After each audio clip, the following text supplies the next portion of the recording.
जय हिंद। आप सभी को आज हम पढ़ाने वाले हैं हिस्ट्री।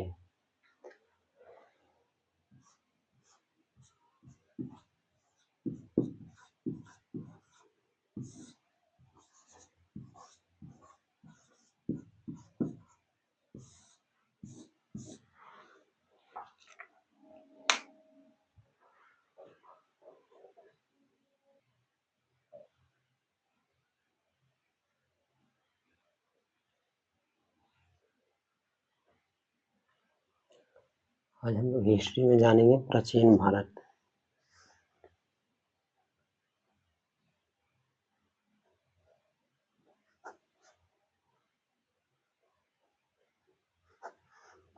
प्राचीन भारत के बारे में पढ़ेंगे।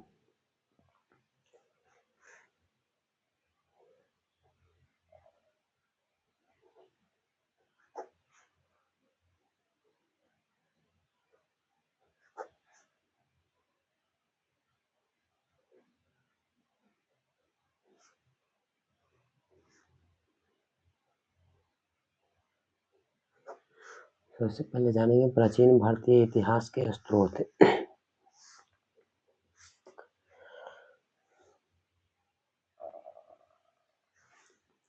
ये 3 भागों में बटा है।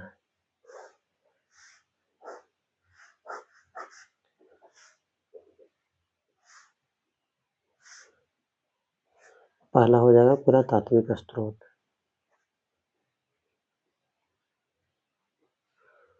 पहला क्या है? पुरातात्विक स्रोत। दूसरा हो जाएगा साहित्यिक स्रोत।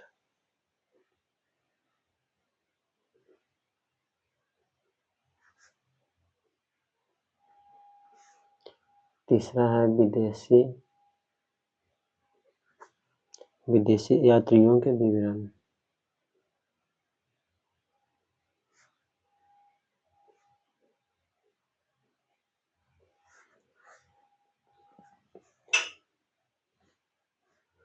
पुरातात्विक स्रोत 2 भागों में बटा है। पहला है धार्मिक साहित्य। दूसरा है लौकिक साहित्य।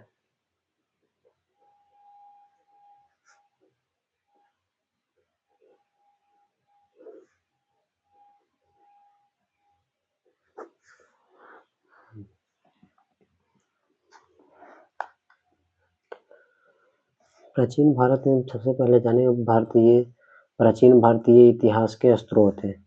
प्राचीन भारतीय इतिहास के स्रोत 3 प्रकार में बटा है। पहला पुरातात्विक स्रोत, दूसरा साहित्य का स्रोत, तीसरा विदेशी यात्रियों के विवरण। पुरातात्विक स्रोत 2 भागों में बटा है, धार्मिक साहित्य और लौकिक साहित्य। ये 2 भागों में बटा है, धार्मिक साहित्य और लौकिक साहित्य।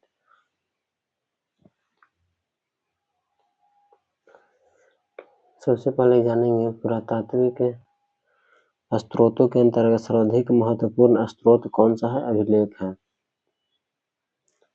पुरातात्विक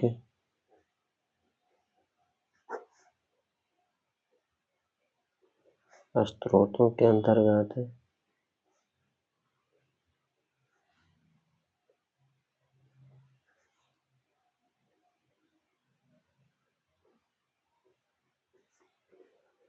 सर्वाधिक महत्वपूर्ण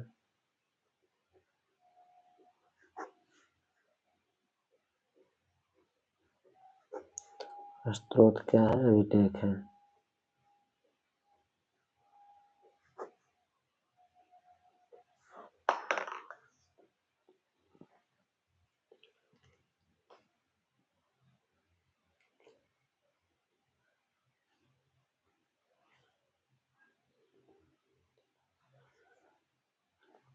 दूसरा हम लोग जानेंगे अभिलेख के अध्ययन को क्या कहते हैं? एपिग्राफी कहते हैं।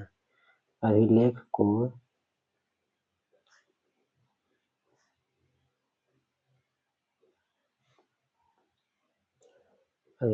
के अध्ययन को क्या कहते हैं? एपिग्राफी कहते हैं।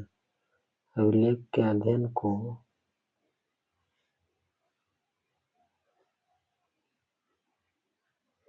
एपिग्राफी कहते हैं।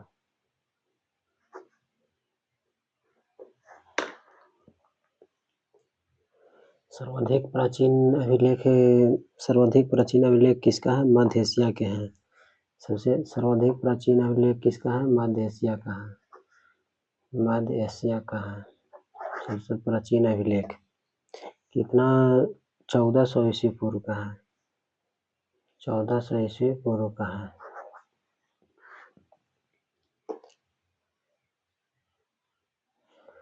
भारत के सबसे प्राचीन अभिलेख किसका है? भारत के सबसे प्राचीन अभिलेख अशोक का है। भारत के सबसे प्राचीन अभिलेख अशोक का है। 300 ईस्वी पूर्व का है। 300 ईस्वी पूर्व का है लगभग। अगला हम लोग जानेंगे भारतीय पुरातत्व विभाग का जनक किसे कहा जाता है? सर अलेक्जेंडर कनिंघम को कहा जाता है।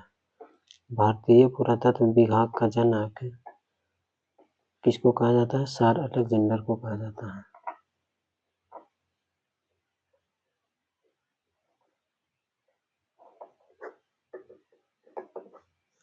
सर अलेक्जेंडर को कहा जाता है।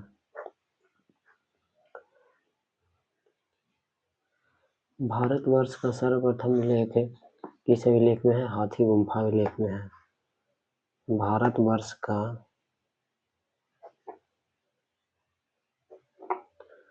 भारतवर्ष का सर्वप्रथम उल्लेख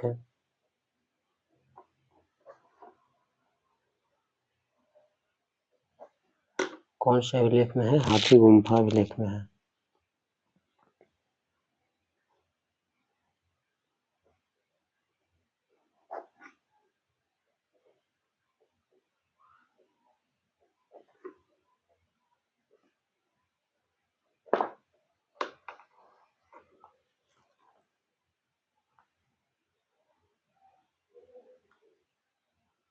आगे हम लोग जानेंगे दुर्भिक्ष शब्द का सर्वप्रथम उल्लेख सौगौरा अभिलेख में मिलता है। दुर्भिक्ष जो शब्द है, दुर्भिक्ष शब्द का सर्वप्रथम उल्लेख कौन सा अभिलेख में मिलता है? सौगौरा अभिलेख में। सौगौरा अभिलेख में दुर्भिक्ष जो शब्द है इसका सर्वप्रथम उल्लेख किसमें मिलता है? सौगौरा अभिलेख में।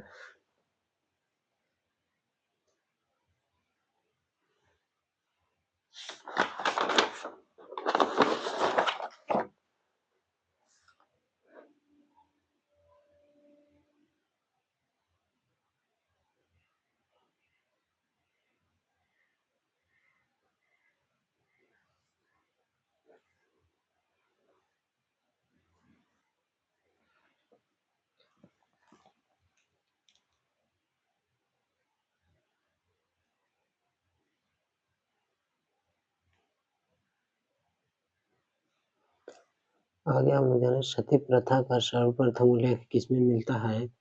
एरन अभिलेख में मिलता है। एरन अभिलेख से सर्वप्रथम सती प्रथा का प्रथम उल्लेख मिला है। अगला जानेंगे रेशम बुनकर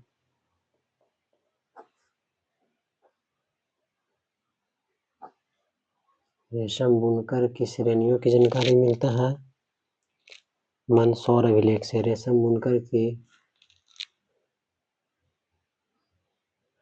श्रेणियों की जानकारी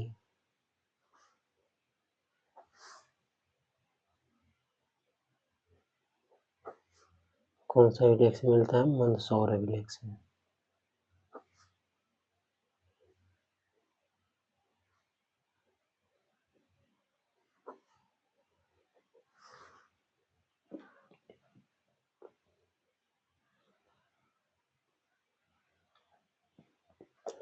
आगे हम लोग जानेंगे सिक्के के बारे में।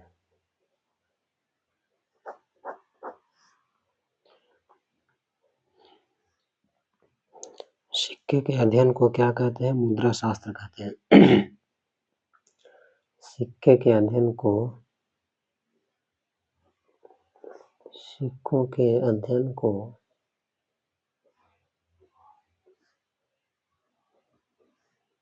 क्या कहते हैं? मुद्रा शास्त्र कहते हैं।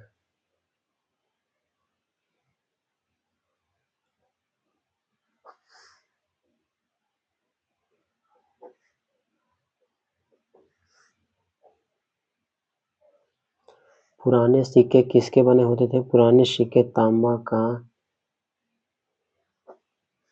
चांदी का और सोना का,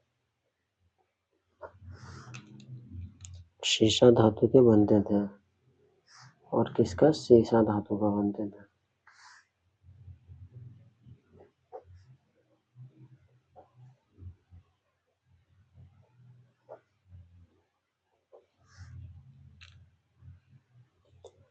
आगे हम लोग जानेंगे प्राचीनतम सिक्के को क्या कहा जाता है? हाथ सिक्के कहा जाता है।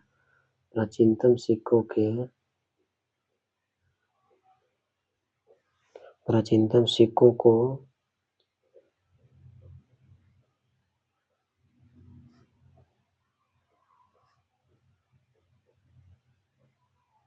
हाथ सिक्के कहे जाते हैं।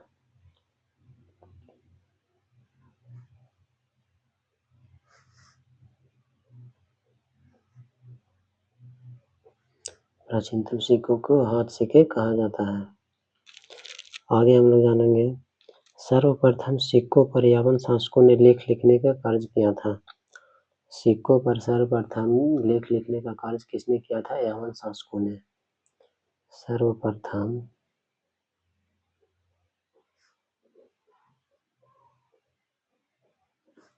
सिक्कों पर लेख लिखने का कार्य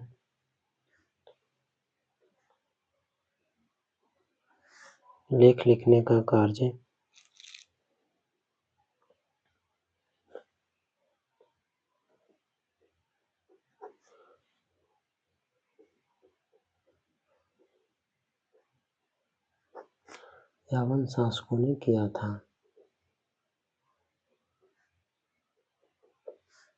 सर्वप्रथम सिक्कों पर लेख लिखने का कार्य किसने किया था? यावन शासकों ने।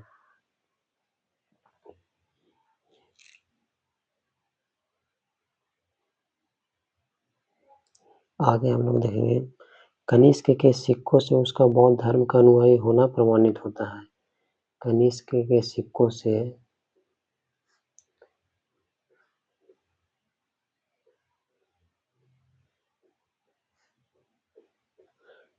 के सिक्कों से उसका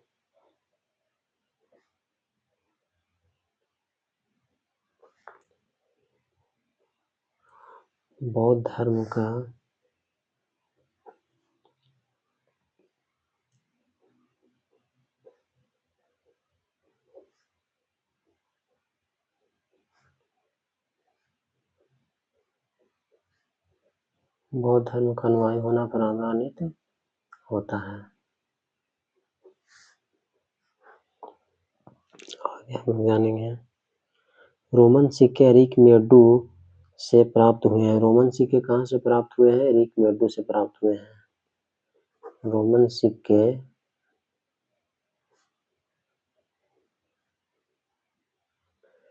रोमन सिक्के अरिकमेडू से प्राप्त हुए हैं।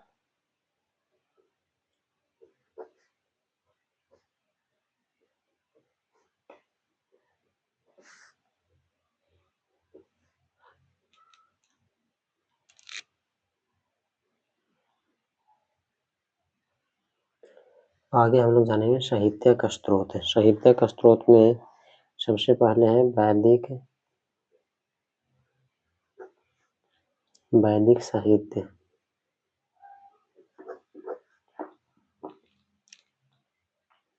इसके अंतर्गत इसके अंतर्गत वेद तथा उससे संबंधित ग्रंथ पुराण, महाकाव्य, स्मृति आदि हैं। भारत के सबसे प्राचीन ग्रंथ वेद। भारत का सबसे प्राचीन ग्रंथ क्या है? वेद है।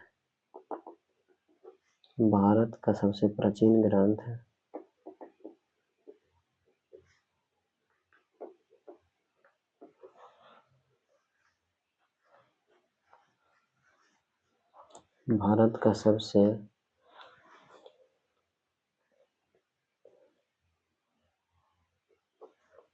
प्राचीन ग्रंथ क्या है? वेद है। भारत का सबसे प्राचीन ग्रंथ वेद है। वेद का शाब्दिक अर्थ क्या होता है? ज्ञान होता है। वेद का शाब्दिक अर्थ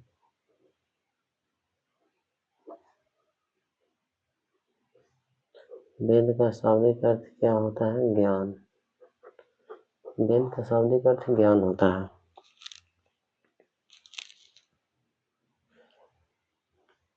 आगे क्वेश्चन में पूछा जाएगा, वेदों के संकलनकर्ता कौन है? वेदों के संकलनकर्ता कौन है? वेदों के संकलनकर्ता महर्षि कृष्णद्वैपायन वेद व्यास को कहा जाता है। वेदों के संकलनकर्ता किसको कहा जाता है? महर्षि कृष्णद्वैपायन।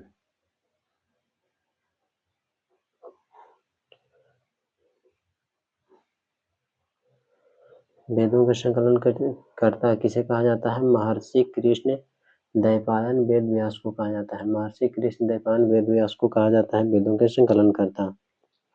वेद कुल 4 होते हैं। वेद कुल कितने होते हैं? 4 होते हैं। इसमें पहला है ऋग्वेद, दूसरा है सामवेद, तीसरा है यजुर्वेद,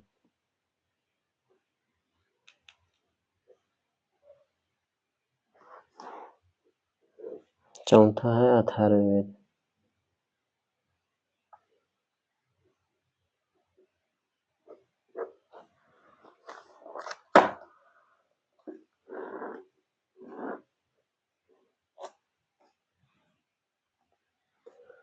पहला हम लोग ऋग्वेद के बारे में जानेंगे।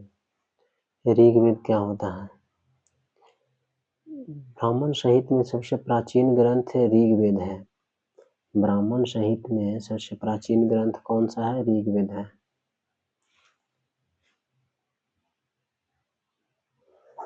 ब्राह्मण साहित्य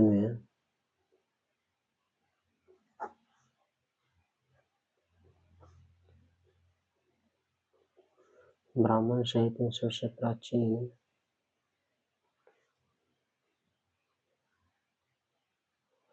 ग्रंथ कौन सा है? ऋग्वेद है। ब्राह्मण साहित्य में सबसे प्राचीन ग्रंथ ऋग्वेद है। ऋग्वेद में ऋग का अर्थ होता है छंदों तथा चरणों से मुक्त यंत्र होता है। ऋचाओं के क्रमबद्ध ज्ञान के संग्रह को क्या कहते हैं? ऋग्वेद कहते हैं। ऋचाओं के क्रमबद्ध ज्ञान के संग्रह को क्या कहते हैं? ऋचाओं के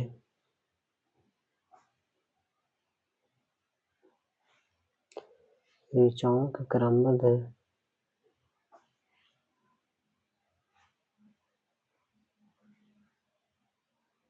ऋचाओं के क्रमबद्ध ज्ञान के संग्रह को ऋग्वेद कहा जाता है।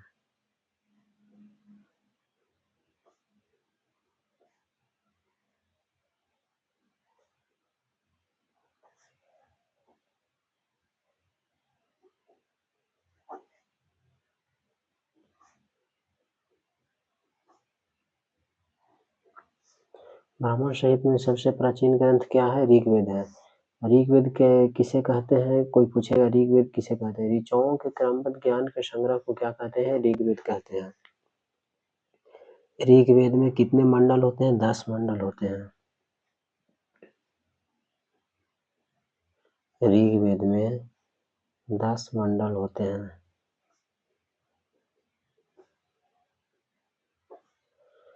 और 1028 सूक्त होते हैं।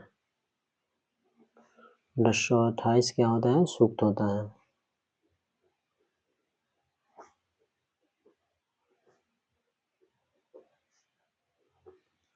और 10,462 ऋचाएं हैं। 10,462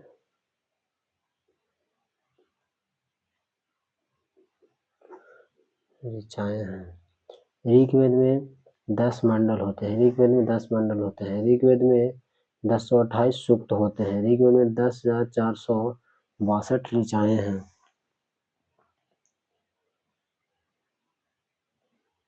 ऋग्वेद के 9वें मंडल में सोम देवता का उल्लेख है। ऋग्वेद के 9वें मंडल में सोम देवता का उल्लेख है। 9वें मंडल में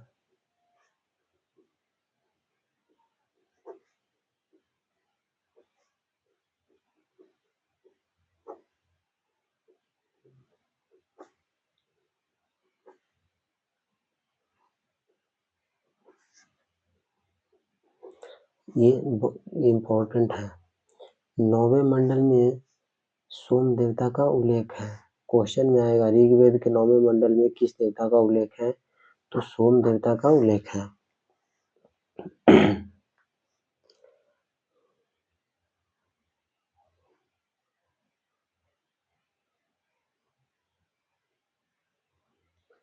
आगे हम लोग जानेंगे दूसरा यजुर्वेद। दूसरा जानेंगे यजुर्वेद के बारे में। क्या है यजुर्वेद? सबसे पहले जानेंगे यजु। यजु का क्या अर्थ होता है? यजु का अर्थ है, यजु का अर्थ है यज्ञ। यजु का क्या अर्थ है? यज्ञ। यजुर्वेद में यजु का अर्थ क्या है? यज्ञ होता है।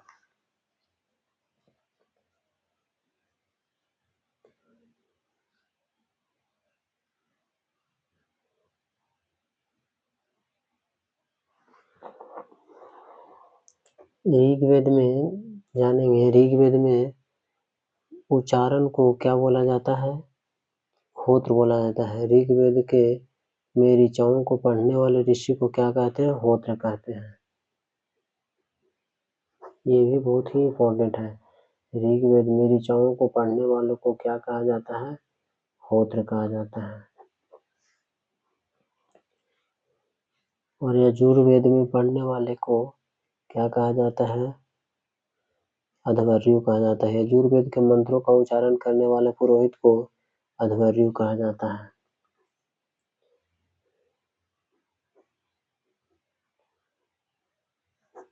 यजुर्वेद के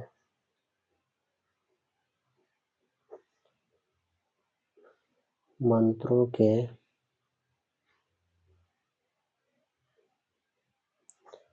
उच्चारण करने वाले को क्या कहा जाता है? अध्वर्यु कहा जाता है।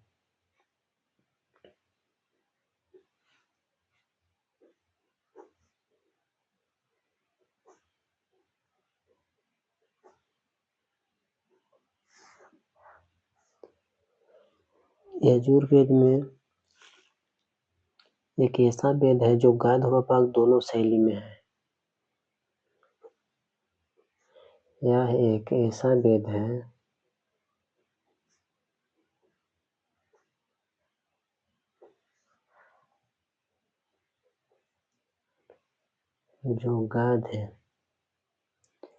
जो गाद एवं पाक दोनों शैली में है।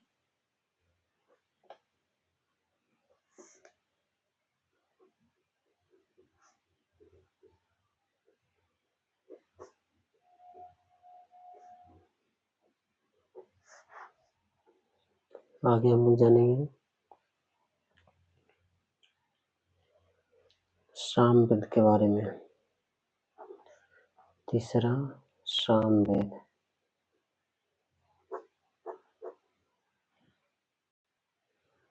सामवेद क्या है? साम का शाब्दिक अर्थ होता है ज्ञान या संगीत। साम का शाब्दिक अर्थ क्या होता है? साम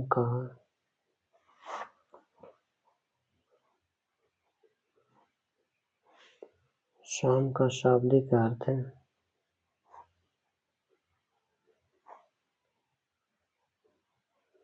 ज्ञान या संगीत।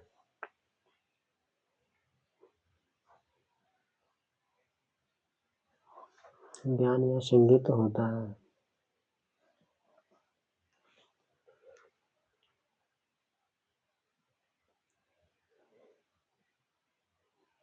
सामवेद को जो गाते हैं उनको क्या बोला जाता है? उद्गाता बोला जाता है। इसके मंत्रों को गाने वाला उद्गाता कहलाता है। इसके मंत्रों को गाने वाला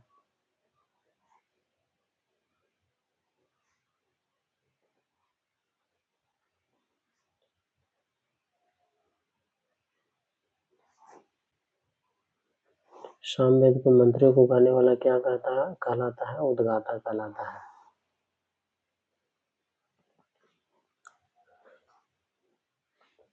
सामवेद, इसे भारतीय संगीत का जनक कहा जाता है।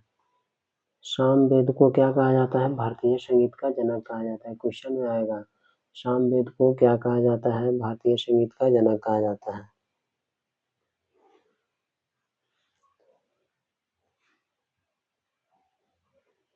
इसे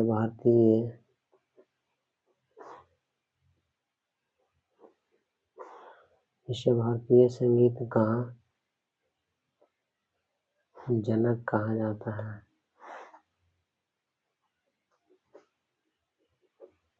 सामवेद को क्या कहा जाता है? भारतीय संगीत का जनक कहा जाता है।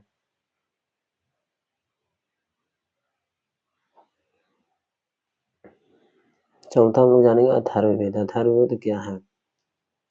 अथर्ववेद, इसे भैषज वेद भी कहा जाता है। क्या कहा जाता है? इसे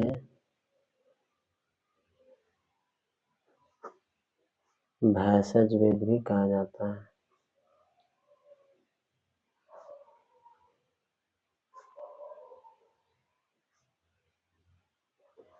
इसे क्या कहा जाता है? भैषज वेद। अथर्ववेद को भैषज वेद भी कहा जाता है। सती प्रथा का सर्वप्रथम इसी वेद में उल्लेख किया गया है। क्वेश्चन में आएगा, सती प्रथा का सर्वप्रथम किस वेद में उल्लेख किया गया है? अथर्ववेद में उल्लेख किया गया है। इस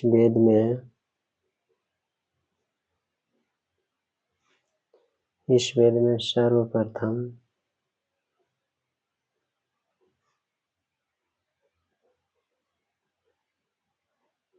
सती प्रथा का उल्लेख किया गया है।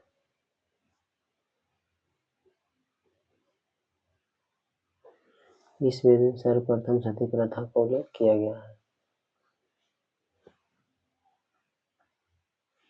आगे हम लोग जानेंगे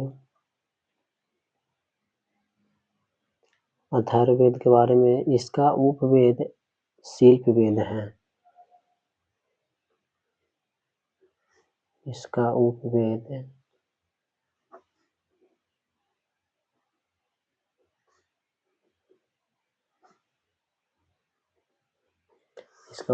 क्या है? शिल्पवेद है।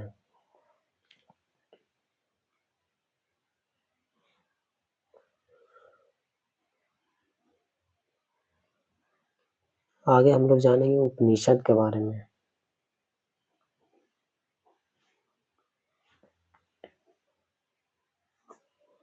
उपनिषद कितने होते हैं?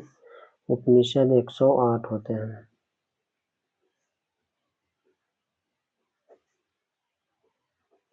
उपनिषद की संख्या कितनी है? 108 है।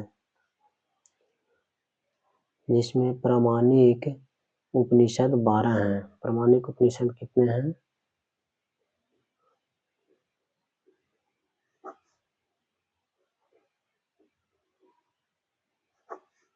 प्रामाणिक उपनिषद 12 हैं।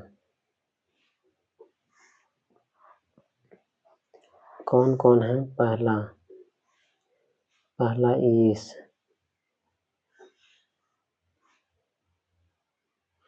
पहला ईश, दूसरा केन, तीसरा काठ है, चौथा क्या है? प्रश्न, पांचवा मुंडक, छठा मांडुक्य। क्या है छठा? मांडुक्य। सातवां है तैत्तिरीय।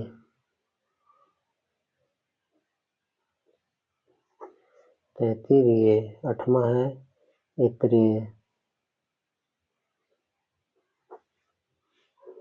नौवां है छांदोग्य।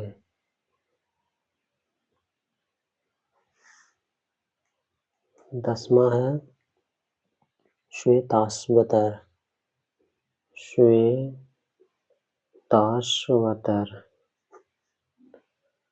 11वां है कौशितकी।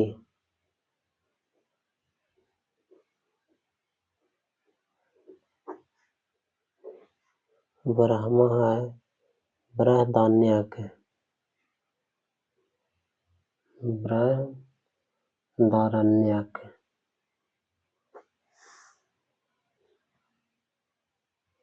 आगे हम लोग जानेंगे भारत का राष्ट्रीय आदर्श वाक्य सत्यमेव जयते किससे लिया गया है? मुंडकोपनिषद से लिया गया है। ये क्वेश्चन में पूछे जाते हैं। भारत का राष्ट्रीय आदर्श वाक्य, भारत का राष्ट्रीय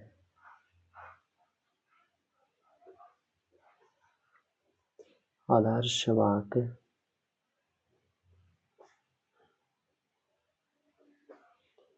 भारत का राष्ट्रीय आदर्श वाक्य क्या है? सत्यमेव जयते।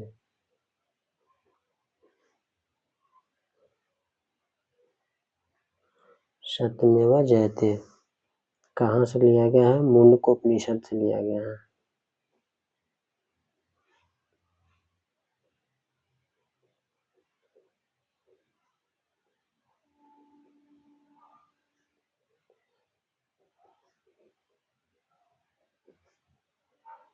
क्वेश्चन में आएगा भारत का राष्ट्रीय आदर्श वाक्य सत्यमेव जयते कहाँ से लिया गया है? तो मुंडकोपनिषद से लिया गया है। आगे हम लोग जानेंगे वेदांग के बारे में। वेदांग क्या होता है? वैदिक साहित्य को समझने हेतु इसकी रचना की गई। इनकी संख्या 6 है। वेदांग की संख्या कितनी है? 6 है। वेदांग की संख्या 6 होते हैं। इसमें पहला क्या है? शिक्षा। दूसरा है कल्प। तीसरा है व्याकरण।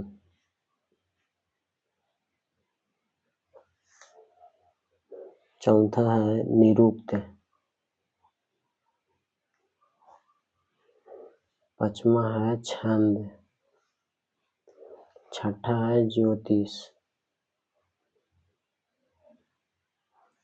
वेदांग कितने होते हैं? 6 होते हैं। पहला शिक्षा, दूसरा कल्प, तीसरा व्याकरण, चौथा निरुक्त, पांचवा छंद, छठा ज्योतिष।